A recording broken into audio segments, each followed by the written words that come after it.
business owners, entrepreneurs listening to this right now, if you haven't dove into AI, if you haven't played with ChatGPT, Claude, any of these AI agents, make sure you dive into it, play with it. It will only help get your mind going and invigorate new ideas and concepts. But I can tell you right now, as a man that coming into 2025, running an agency just like yourself, where we're looking at optimizing our SOPs and our checklist and the processes that we created as humans and trying to plug that into AI to help, it misses stuff. Welcome to the Art of Kaizen for Entrepreneurs, growing 1% everyday podcast. Hello and welcome to the Art of Kaizen for Entrepreneurs podcast, where we get to discuss how to grow 1% every single day in both business and in self. Today, we have Francis Volpe, the head of content creation at Why Not You Media. Francis and his team are focused on empowering brands and individuals by delivering innovative and strategic social media marketing solutions. Their philosophy is to help their clients move beyond a one-track mindset and recognize social media as both a social and a media platform. They teach the importance of genuinely connecting with others while developing robust content strategies that align with the social aspect. Francis, thank you so much for joining me today. Thank you for having me, man. I'm really excited to dive into this conversation. Like you mentioned before the call, before the podcast, you're a nerd about marketing. I love it as well.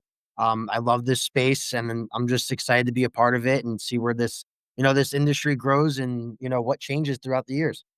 I love that because you're right. It is constantly growing. It's constantly changing. It's constantly evolving, but content is the tip of the spear. It's what is needed to really represent a company the correct way. And I think you guys at Why Not You Media are really structuring, from what I can see on the website and what we've talked about before, structuring systems that not only represent the company correctly, but leverage storytelling and getting engaged with customers and using these social platforms to do what they're made for, which is creating that social environment, creating that connection. So can you give me a breakdown of where Why Not You Media came from, kind of where it started and what you do today in the company?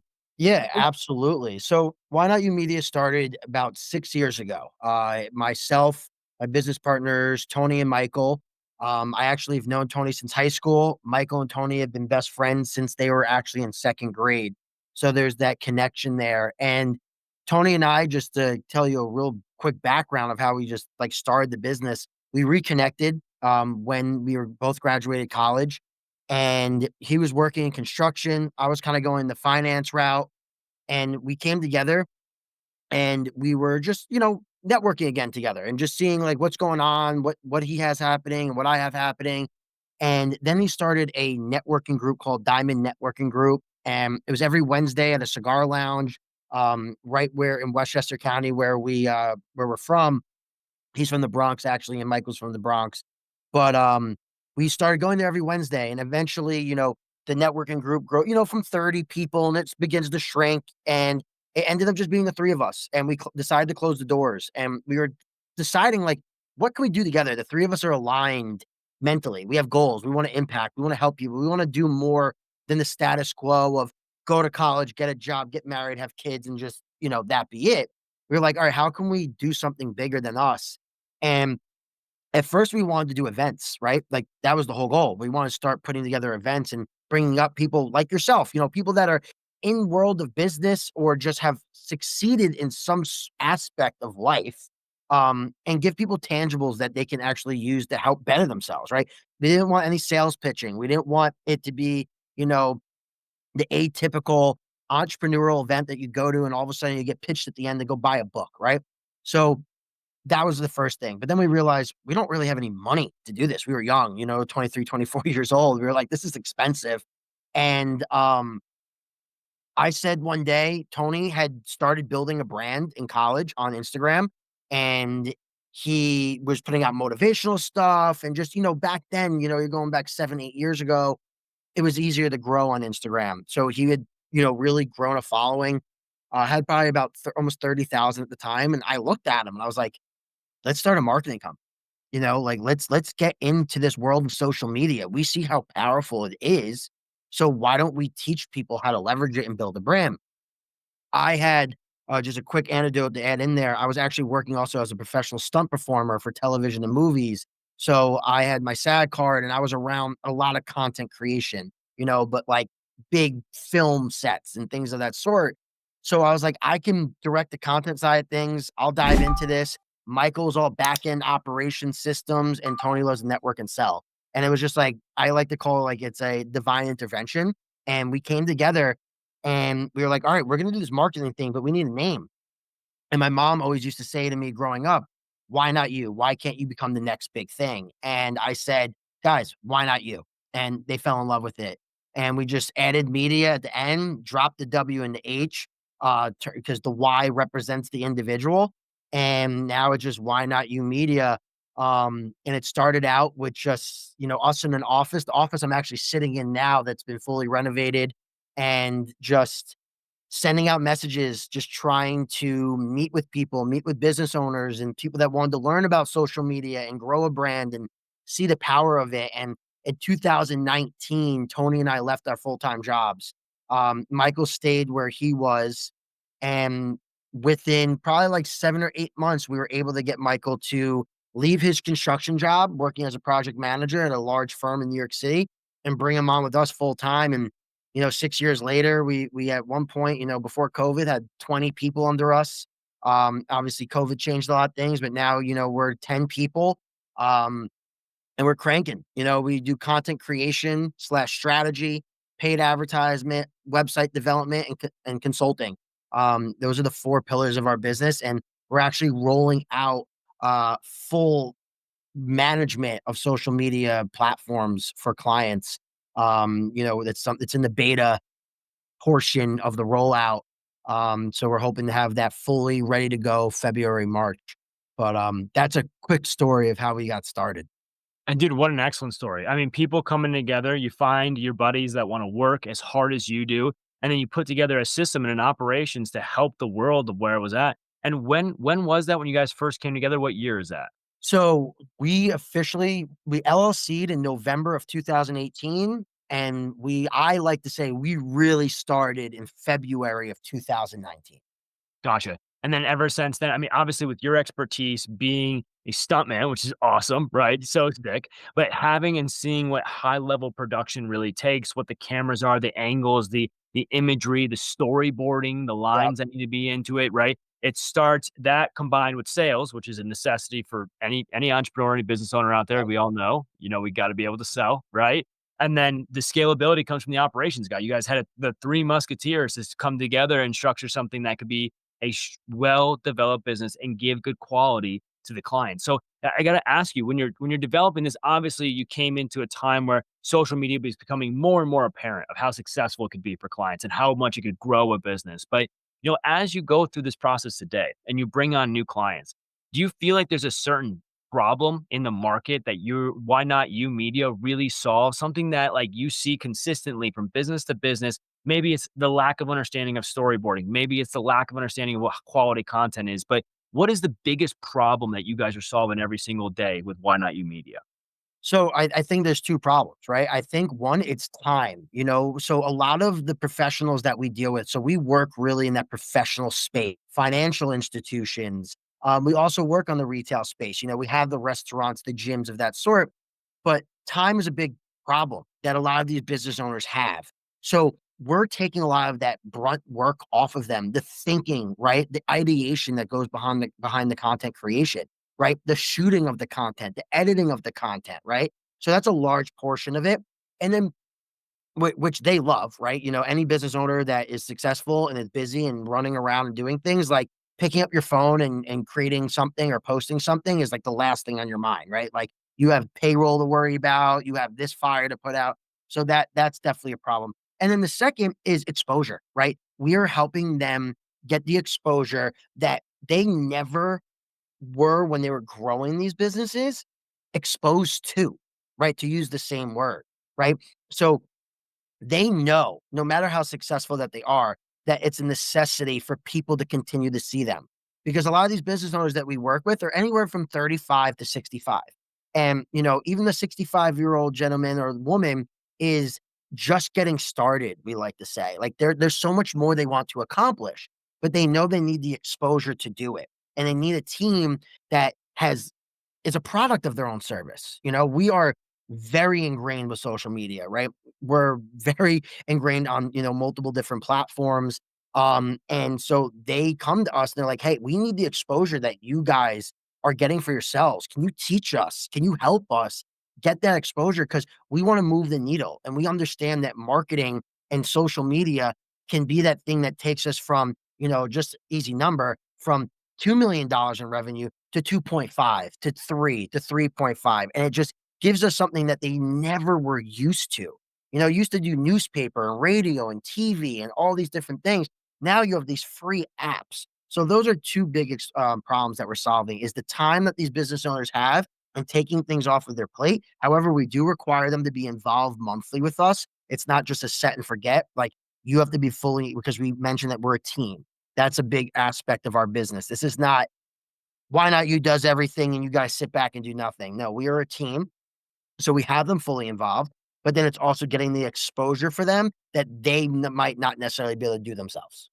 Yeah, and for the entrepreneurs and business owners listening to this right now, you want to be a team with your ad agency. You want to be a team with your content agency. You want to be a team. Why? Because we as marketers can only go so far to sell your vision, to sell your dream, and to sell your ideology. And the true and transparent thing that most people will not tell you is that if we do it as marketers without the trust and the transparency of you and the owner of the business getting your message out there, it's always a little fugazi and it's always a little lackluster. But the guys that want to get on camera and the guys that want to work with you directly to get their mission, their vision, their core values really represented in everything they do, it allows transparency in the business, what creates openness with your customer and creates trust, which is what you need if you want an easy sales cycle, if you want a high lifetime value. All of that is a necessity of it. Francis, I love this. I mean, the structure that you guys have, the goal and the positioning that you have is awesome. You mentioned some of the clients that you've been working with, and some of, you mentioned everything from restaurants to high level finance individuals in New York City. Who's the type of person that walks through your front door that as soon as you have a conversation with them, you're like, I'm going to absolutely crush it. We know we're going to blow it out of the water with this guy. What's your ideal consumer profile? So ironically, we work with a lot of blue collar individuals, right? As well. So construction is great for us. We love talking to the construction owner, the developer. I like to pin them also in the professional industry, because that industry is changing a little bit.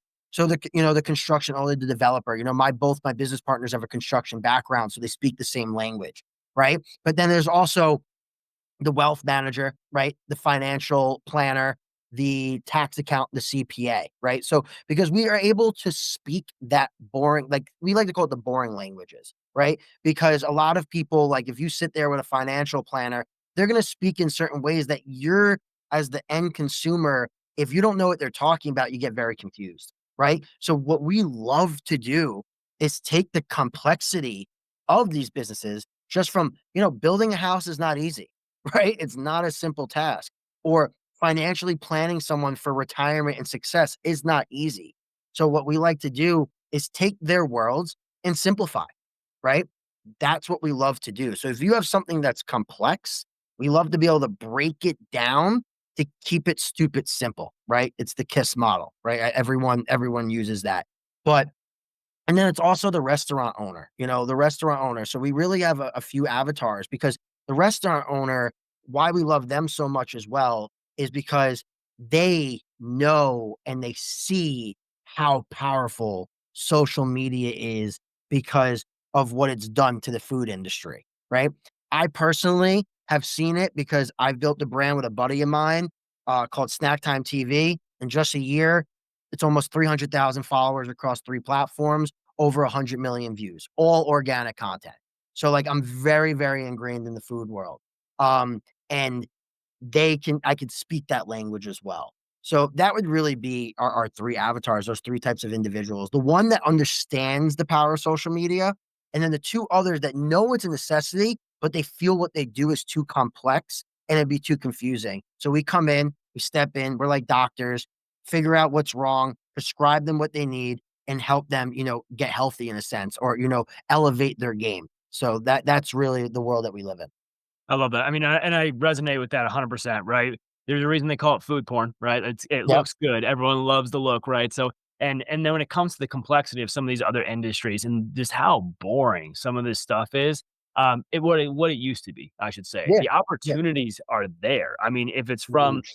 being able to explain it in a different way, to be able to visually represent it in a different way, or to be able to use new technologies like Voomly and things of that nature to make it more engaging and more a part of everyone's lives, is awesome. I love that, friends. So let's get a little nitty gritty on Why Not You Media and really your USP. What is different? What obviously you guys have this great background, right? You have good operations, you have good sales, you have you that understands and comes from a cinematic background, a high Mhm. professional background. But if I was gonna compare you with, say, another content creation company, maybe I'm an entrepreneur listening to this right now, and I'm trying to figure out from bid to bid, and you're the same price as somebody else. What makes you guys unique? What makes you guys different to the point where people should be picking you 9 times out of 10? So I would say it's 3 things. 1, it's access, right? So if you need us, you're not talking to someone underneath us, you're speaking to us directly. You're able to speak to one of the owners. You're either speaking to myself, Tony, or Michael, dependent on what the situation or the problem is, you will be directed to one of us to help solve that problem. So access is big. 2, white collar. We are very hands-on.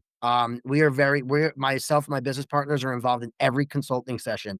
I'm on every video shoot, depending on what that actual status of that shoot is, right?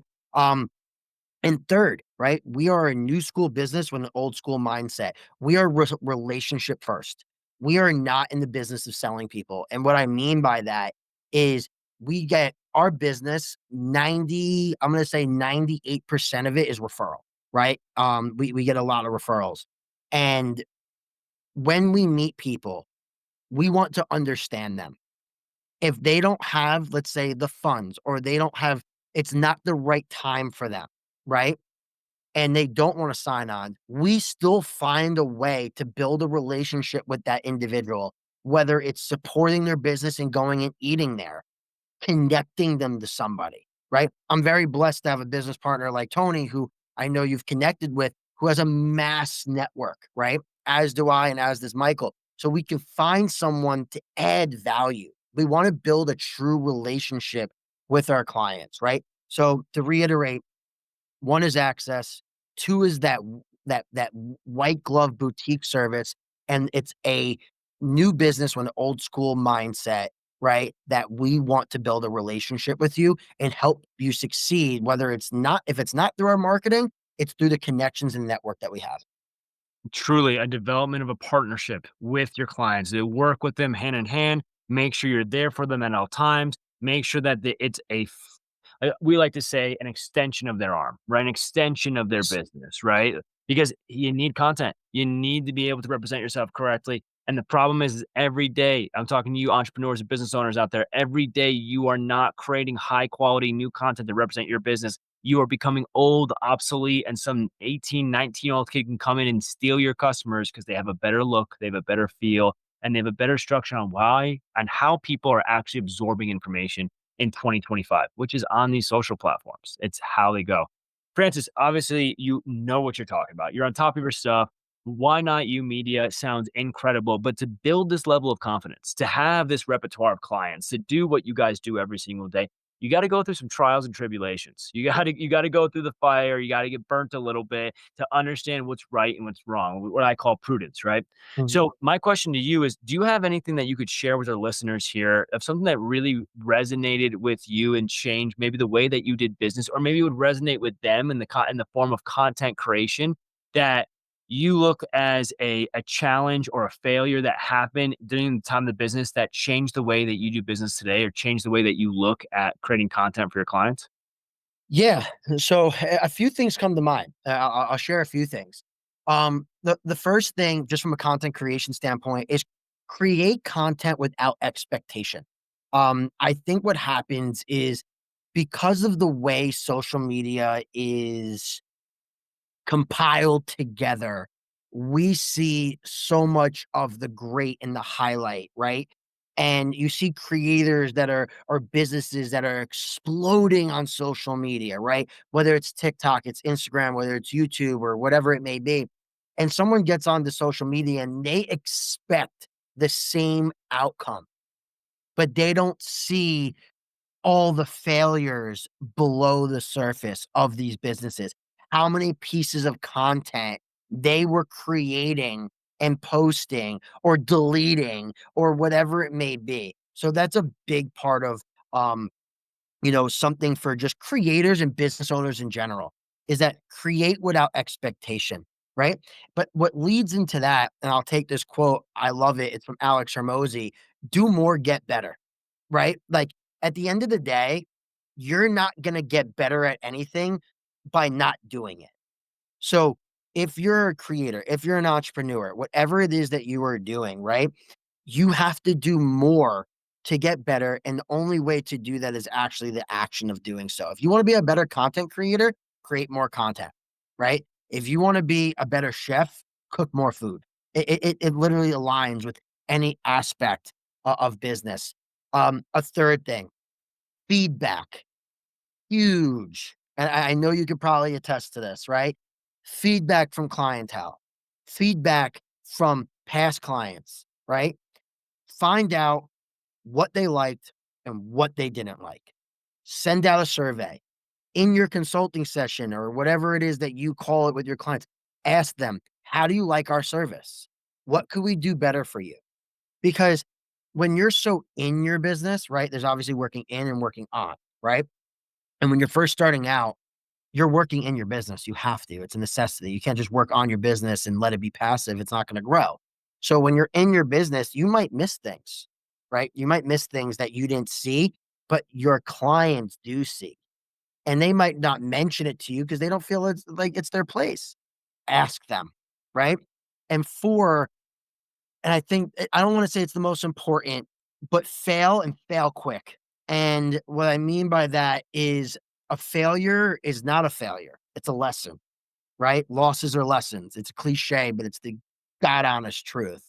Um, do as much as you possibly can so that you can learn as much as you can. And when you do more, you fail more. The more you fail, the quicker you get to the actual outcome and the lesson that you need in order to succeed. So those would really be the four things because they all relate to each other, and that's what I've learned throughout my my career as an entrepreneur. Being a business owner is that you know the way you conduct it. And last thing, let me just add this: it's fine tuning how you conduct yourself, but never leaving who you are. And what I mean by that is when I first started, Why Not You Media, if I'm very transparent. What my customer service lacked. It just wasn't there, right? I just was not, that was not a strong suit.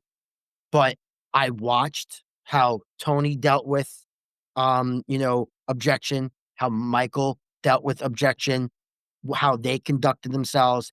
And I started slowly taking pieces from how they do things, listening and watching my clients when they're in meetings and how they conduct themselves.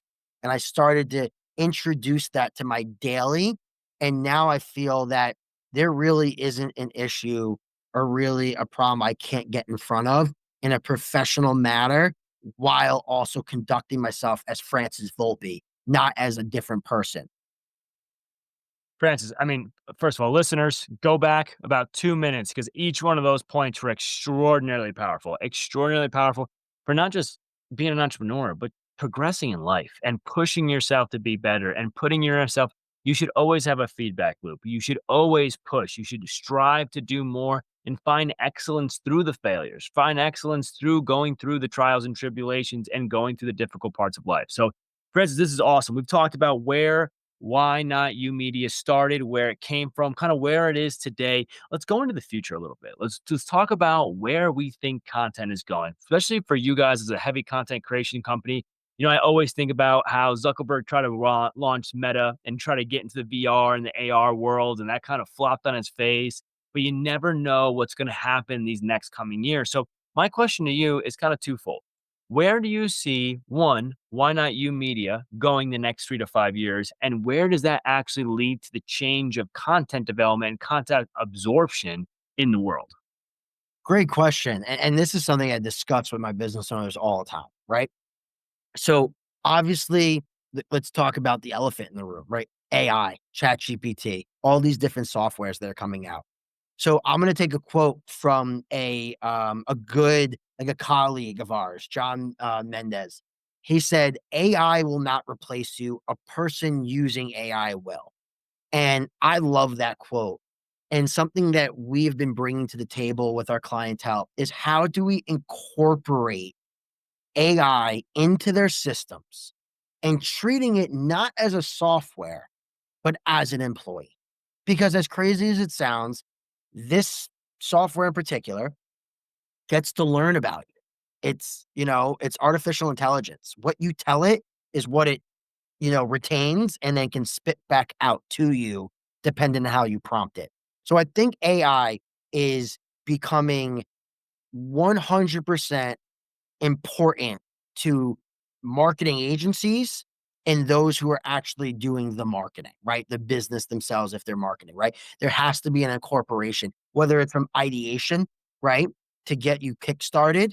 Or even eventually there might be an opportunity in the next 3 to 5 years where these AI systems are managing your different social platforms, right? I don't know what is to come, but I would not be surprised if there's some type of integration where Chat GPT can like manage your Instagram for you and you could just tell it what it needs to do, right? It's coming. And you brought up like the VR, like what Meta was doing. Sometimes things are too early. I think we're still a little too early for certain things. I think in the next decade there will be this change, and our job as marketers, right, is to make sure our clients are evolving with the times. So I really just think overall the industry is going to require us to change, and we're going to be so ahead of the changes because we're so ingrained in it that it's going to be our job to simplify this stuff in order for our clients to integrate it into their businesses. But I think AI is going to be more and more important. I don't think it will replace us. I don't think it will replace us because I think people just the human connection is extremely important to just but beyond just business. It's just from I think from a health standpoint, I think that, I don't care if AI can develop consciousness at one point, then we have a different problem. But I don't think people are going to want to just talk to artificial intelligence all day. They're going to want to be able to call you up and say, "Hey, Kyle," like, and have a real conversation. But it goes back to that quote. It's AI won't replace you. A company or an individual using AI will. And one thing to always hit, and again, business owners, entrepreneurs listening to this right now, if you haven't dove into AI, if you haven't played with ChatGPT, Claude, any of these AI agents, make sure you dive into it, play with it. It will only help get your mind going and invigorate new ideas and concepts. But I can tell you right now, as a man that coming into 2025, running an agency just like yourself, where we're looking at optimizing our SOPs and our checklist and the processes that we created as humans and trying to plug that into AI to help, it misses stuff. It does not understand the technical difficulties needed. I mean, perfect example, I bet with you guys, and especially you and your operations, when you're going out to certain areas to do content shoots, yeah, you could have went to ChatGPT and said, "Hey, what camera am I supposed to get? How am I supposed to shoot it? What settings am I supposed to be on? Blah, blah, blah, blah, blah." If you know to ask those questions, it's a Yeah. big part about AI, right? Um, if you know to ask the questions, you might get those answers. But then when you come and then the actual sun maybe dips down behind a cloud a little bit and you don't know what filter to put in front of your screen to fix the lighting, or if something happens where, say, a person shows up, an actor shows up, and she is just distraught. She doesn't know what to do. There has to be a level of personal connection to move that consumer or to move that actor into a place where they can actually play the scene and get the content out that you need to get out. So couldn't agree with you more, Francis. It needs to be talked about. It needs to be leveraged so that I think that the value of some people in marketing, specifically in our industry, right, has been inflated and overused when a machine will take their job very, very quickly in the coming future, right? Which will allow real marketers, people with good ideas, concepts, angles, messaging, offers, things that actually resonate with the consumer base, will be able to highlight that success and compound on it using AI. So, you know, Absolutely. I got to ask you, super smart guy, right? This is my favorite question in the overall podcast. And for the listeners out there, I want to make sure I preface with understanding what Kaizen is, right? This podcast is our 50th episode, super pumped about it. And I want to break down the concept of the word Kaizen. Kaizen is a Japanese business term that means 1% progression every day in both business and in self. Toyota made this a very famous saying and a quote because they use it in their operational structures. I found it as a child in The Art of War, the book by Sun Tzu. But the concept is how, especially us as entrepreneurs, right? We have to change the way we do things or operate in a way that allows us to constantly progress from the health to our mentality. As you said, it's good for not just, you got to have personal connections, right? It's good for our health. How do you, Francis, find your Kaizen? What do you do to stay on top of the ball, to feel healthy, to feel confident, to be able to work your business every single day and stay on top of the ball of content development and getting the most relevant and engaging content you possibly can every single day for your clients? How do you stay on top of all that? One word, purpose. I have a genuine purpose in my life. I think that, it sounds simple, but it's so complex at the same time. So for me, motivation is so temporary, right? And when you rely on motivation, it comes and goes. One day you're motivated, one day you're not. One day you're motivated, one day you're not. But when you have a purpose and that's ingrained in like your soul, like it's tattooed across your chest that in invisible ink because it's inside of you. When you wake up, there's no questioning what you have to do. And I have this conversation with, entrepreneurs. I have a little cousin that's like a little brother. I have this conversation with my girlfriend. I don't care if someone's 50, right? And you ask someone a simple question, what is your purpose? And 9 times out of 10, people don't know. And that was something that I had to establish years ago. And it still plays its part in my everyday. Because if you don't have that, you're then, like I said, you're relying on to be motivated. You got to go watch Eric Thomas or Gary V or Tony Robbins. And like, how many of those videos and those books are you going to read until you do something? Right? Because then you just end up, it's like the definition of insanity. You keep doing the same thing every day, hoping for a different result. But really what you're doing, you're not even doing anything. So purpose. Purpose is what pushes me to be 1% every day. And like we like to say, if you're 1% better every single day, you're 365% better at the end of the year. And that aligns with myself, my business partners, and our team. I just want to surround myself with people that want to progress. My biggest fear in life, man, is amounting to nothing. And to me, that alone is a driving force. Like if I don't get up and I don't cut up a piece of content, if I don't post something, if I don't reach out to a client, if I don't do something that moves the needle, and I tell people all the time, everyone's looking for this quantum leap, they'll wake up and just post or send that email and their life is completely different. I look at it like this. I post one piece of content, the needle might move 0.00001. But you know what? It wouldn't have moved at all if I did nothing because it compounds. So to me, purpose, find your purpose, whether it's your family, whether it's yourself, whether it's, changing lives, whether it's your children, it doesn't matter. Find something that there's no thought when you wake up in the morning. Like you don't have to throw on that video to get ready for the day. It's so ingrained in you and there's no thought. You just do. Francis, I couldn't agree with you more. I mean, to the point where I literally did a podcast 3 weeks ago on not on this network, on a totally different one, and said almost the same exact thing as you did.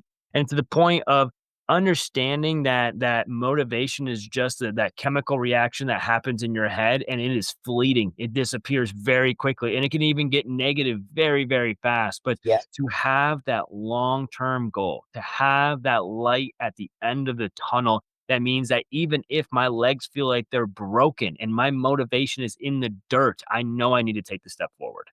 I love it. And it's the reason why you're successful, Francis. The reason why you've built the company to where you're at. I have one last bonus question for you. And this Yep. one's a little off topic of marketing, but have you ever read the book Atlas Shrugged?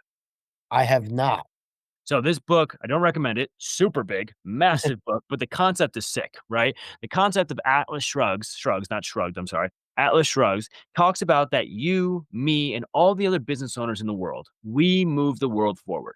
People have ideas, they have concepts, They might be able to go do something individually, but if they don't put it into an operating structure and they don't put it into a business, they don't teach people how to do it at mass, it doesn't change the world in any way, shape, or form. So, us as business owners, we move the world forward every single day.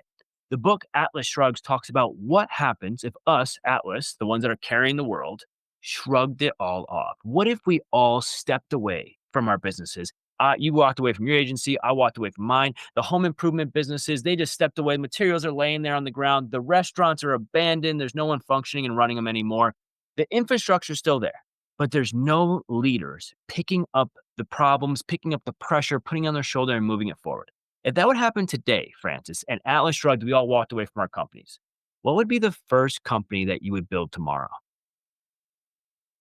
That's a great question. The first company, if everyone stepped away, wow, that one I gotta think about because I feel like you could go so many different directions with this. You got to do what you want to do. What would you want to do if it was a true blue ocean of competition? Oh man, I do love media, but in that sense, like if I it would have to be something because I'm just thinking more of the state of the world. If everyone stepped back, right? Like if everyone stepped back, what business what I would look at it? Okay, what business could I start to get people back to helping the world? Like I guess that's how I would kind of like twist it a little bit because yeah, like I can go if you really break it down, I'm a very philosophical guy. So it's like if you break it down, if everyone stepped away and did nothing, no one would have money. So even if you started a business, what money do they have to spend? Because there's no income coming in because no one's there's no business to buy from, right? There's nothing to really do. So I guess in that sense, I would start something around knowledge. I would start something around knowledge. You mentioned that the infrastructure was still there, so people still have access to things. So I would start a business with other individuals that wanted to bring people back to doing things. And I would wanna find like-minded individuals. So, I guess in a sense, it's a knowledge business, it's an impact business. I know we define it as a knowledge business, that's just how, like, you look at it, I guess, when people are talking about business, but it would be something around knowledge. Because I think, to me, I live by a quote, "You can be content with lifestyle, but never content with your mind." So I would want to help people realize that by doing nothing and not solving those problems and not putting the world on your shoulders, you are just dwindling away. And so that's the route I would go. I'd find something within the knowledge realm to help people, bring them back, And bring them back. how well does that align with what you brought up earlier, that you help some of these business owners that are financial advisors, that are attorneys, that are boring, hard to explain jobs and get that education out into the people? That's what these other entrepreneurs, people that want to hire, this is what they want to hear. I've had people on this podcast where they answer that question where I need to have my gym because I need a gym in the morning. And if that's what you need to get yourself motivated, go more power to you. But if you're an individual where your strive in this world is to continue to help and push the world forward, I believe you can move mountains. And Francis, I think you're a man that is moving mountains today and will continue to do it in the future. So if we have someone, an entrepreneur, a business owner that's been listening to this and they're like, man, I need this guy in my corner. I need to develop this content. I need someone to help me get my word out to the masses. How would they get connected with you? So the best way to get connected with me is, you can obviously get through our website, www.whynotyoumumedia.com, or find me on every single social media platform at Francis Volpe. You can shoot me a message. You can email me at Francis at whynotyoumumedia.com or our Instagram page, Why Not You Media. You can get in touch with us on any of those ways I mentioned. You can get in touch with me. Awesome. All of that information for you listeners, you can be found below in the description. Francis, thank you so much for your time. Thank you for explaining Why Not You Media. And I hope that you continue to progress to get the story of these businesses out in the world, grow your company and theirs. It was great talking to you, and thank you so much for your time. And for the listeners out there, if you finish the video, make sure you like, comment, subscribe. Would love to see a comment below asking Francis and ourselves what kind of content they would need for their type of business. If it's the home improvement business, if maybe it is a franchisor, or maybe it is a financial advisor, whoever it might be, Ask the questions. We're here to help. And again, Francis, thank you so much for your time. Thank you, man. I really appreciate you having me on.